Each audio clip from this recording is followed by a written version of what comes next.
à tous et bienvenue à ce numéro du JLF. Jésus le fait, Jésus l'a fait pour moi. Nous avons l'immense joie d'accueillir aujourd'hui Stéphane et Saint-Tiche, monsieur et madame Kofi. Bonjour. Bonjour. Bonjour Mayam. Comment allez-vous? Très bien, merci. Bien. Gloire à Jésus-Christ. Je vais vous laisser vous présenter. D'accord. Bonjour à tous, je me nomme Stéphane Kofi, j'ai 33 ans. Je suis chrétien baptisé par immersion depuis le 25 décembre 2019. Bonjour, je m'appelle Saint-Tiche, la femme de Stéphane. J'ai 29 ans, je suis chrétienne et baptisée par immersion depuis avril 2015. Gloire à Jésus-Christ pour vos vies. Amen. Vous êtes là aujourd'hui. C'est un jour spécial pour Stéphane. On va dire merci au Seigneur pour cette année de plus qu'il t'accorde. Ouais. Joyeux anniversaire à toi. Merci. Et vous êtes venu nous partager un témoignage. On est là pour écouter des témoignages à la gloire de Jésus-Christ. Jésus-Christ a fait quelque chose pour vous et vous allez nous partager ce qu'il vous a apporté comme bénédiction. Pour vous situer un peu, on s'est mariés en février 2021 et ça faisait déjà quelques années que j'étais en France. Mon mari était en Côte d'Ivoire. Et donc après le mariage, pour se retrouver et vivre notre mariage, on a lancé la procédure de regroupement familial ici en France. Il faut dire que c'est une procédure qui nous ont dit durer 6 mois. C'est-à-dire que 6 mois après, on serait ensemble ici en France. Donc nous, on s'est dit, bon, 6 mois, c'est bien. Et donc, on peut commencer à mettre en place les projets, notamment le projet d'enfant et tout. Donc, j'ai pris la grossesse 6 mois après le mariage, sauf qu'on n'avait rien. 6 mois après, on a commencé à s'interroger parce qu'on n'avait pas de retour de l'administration. Et lorsque j'ai posé des questions, on m'a dit que tout allait bien. Tous les dossiers, il n'y avait rien qui n'était pas bien. Par contre, on n'avait pas de réponse avis favorable, défavorable, on ne savait rien. Donc, nous voici, on a décidé vraiment, on s'est dit que là, il faut vraiment prier davantage parce que ce n'est pas normal que ça bloque. Et pendant cette période-là, on avait nos proches.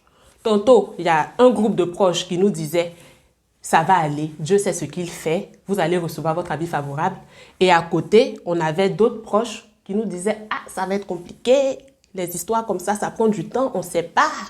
En tout cas, vous n'avez pas trop bien fait de vous marier comme ça à distance, c'est trop dur. En plus, tu es enceinte, ça va être compliqué.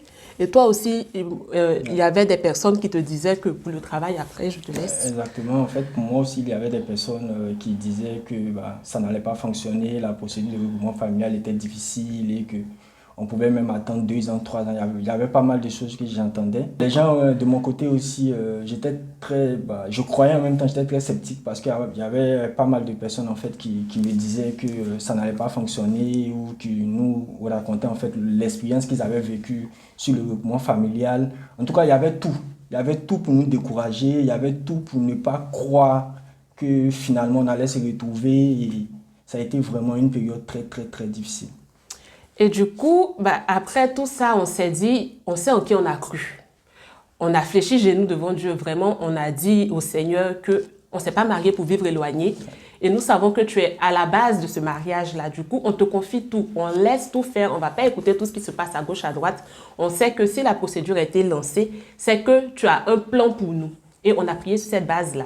Moi, étant en France, j'ai donné le sujet de prière ici dans mon église. Et lui, à Abidjan également, on priait. Et vraiment, contre toute attente, c'est-à-dire au moment où on se disait, on n'espérait même plus, on attendait que les choses se fassent vraiment, on vivait. Moi, étant donné que j'étais enceinte, je vivais la grossesse. Franchement, Dieu a fait grâce. J'ai eu une grossesse qui s'est très bien passée, qui se déroulait très bien. Et du coup, on a reçu l'avis favorable de la préfecture en février, Ouais. sachant que mon terme était en avril. Donc déjà, quand on a reçu l'avis favorable en février, on était vraiment étonnés, émerveillés par la grâce de Dieu parce qu'on avait un début de réponse à nos questions. Et après, il y a eu le visa. C'est ça, mais bien avant le visa, en fait, j'étais là un jour et elle m'appelle, en fait, elle me demande, tu sais quoi, non, quoi, elle me dit, on a reçu l'avis favorable. J'ai été tellement surpris, en fait, de l'entendre. Parce qu'à vrai dire, c'est vrai qu'on priait, mais moi, de mon côté, avec tout ce que j'entendais, en fait, de part et d'autre, j'étais un peu sceptique pour dire vrai. Je me disais quand même, c'est vrai, on allait l'avoir. Je croyais que Dieu pouvait le faire, mais ça allait prendre du temps et tout. Et j'ai vraiment été surpris qu'elle m'appelle ce jour-là et elle me dise qu'elle a. Et du coup, la procédure on est passé à l'étape 2 de la procédure, le visa. il avait fait la demande, on a reçu le visa, sachant que on se disait, est-ce qu'il sera là pour l'accouchement? Parce que c'est ce qu'on voulait, c'est ce qui était dans nos têtes et tout. C'était votre plan. Exactement. Qu'il C'était soit là pour pour la naissance de votre premier enfant. C'est ça, c'est ce Et qui était qu'est-ce que prévu. Dieu a décidé? Dieu a décidé autre chose. Amen. Mais il nous a donné sa paix pour accepter sa décision. Il n'a pas pu être là pour l'accouchement, mais il est arrivé rapidement après. Et là, pour l'accouchement, Dieu a pourvu. Parce que la famille qu'il a mis autour de nous, il nous a envoyé les personnes qu'il fallait pour ne pas que je me retrouve seule à accoucher, même à la sortie de la maternité, pour ne pas que je sois vraiment ce que Dieu a pourvu. Et c'est vraiment une grâce. Et il est arrivé après, c'est-à-dire 1 mois après l'accouchement. 1 mois. Et c'était vraiment merveilleux d'avoir son mari à côté. Ouais. Amen. Gloire à Amen. Jésus-Christ. Amen. On bénit le Seigneur. Amen. Et c'est vraiment des moments de joie. Ça se voit encore sur votre visage.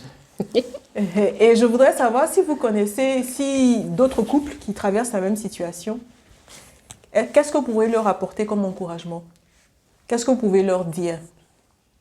Moi, personnellement, au vu de tout ce qu'on a vécu durant tout ce temps-là, en fait, si j'ai un conseil à donner vraiment à d'autres couples qui traversent la même situation, qui ont traversé ou qui traversent cette situation-là, en fait, de croire réellement qui est Christ. Parce que c'est en lui que repose, ou devrait reposer, toute notre force. C'est lui qui nous conduit, c'est lui qui crée tout. Et son temps est toujours le meilleur. On s'est armé de patience parce que on croyait, on a toujours cru que sa fidélité, elle est sans égale et que quand le moment serait arrivé, en fait, on aurait eu quelque chose de bon. Et donc, le conseil que je donnerais à tout le monde, c'est vraiment de croire que Jésus est là, il n'a pas changé et de mettre toute sa confiance en lui. Amen. Gloire à Jésus-Christ. Est-ce que durant cette période, vous avez un verset biblique, Saint-Tige, est-ce que tu as un verset qui t'a porté, qui t'a encouragé, qui t'a soutenu, que tu souhaiterais partager? Oui. Du coup, parmi les nombreux versets qui m'ont porté durant toute cette période-là, celui qui a été cher à mon cœur, c'est Jérémie 29, verset 11, qui dit « Car je connais les projets que j'ai formés pour vous, dit l'Éternel, projets de paix et non de malheur, afin de vous donner un avenir et de l'espérance. » En tout cas, ce verset-là résume tout ce qu'on a traversé durant cette période-là. Ça n'a pas été facile. On avait des plans qu'on avait nous-mêmes formés, en mode, il sera là pour l'accouchement, il sera là 6 mois après, mais ce n'était pas ce que Dieu avait voulu. Et son plan a été meilleur et nous a donné d'accepter ce qu'il avait prévu, qui était meilleur même pour nous. Oui, ça ne s'est pas passé comme on avait prévu, mais aujourd'hui, ensemble, on a notre petite fille et vraiment, c'est tout pour sa gloire. On lui dit merci. Merci vraiment pour tout ce qu'il a fait pour nous. Amen. Amen. Stéphane, est-ce que tu aurais un verset? Bien sûr.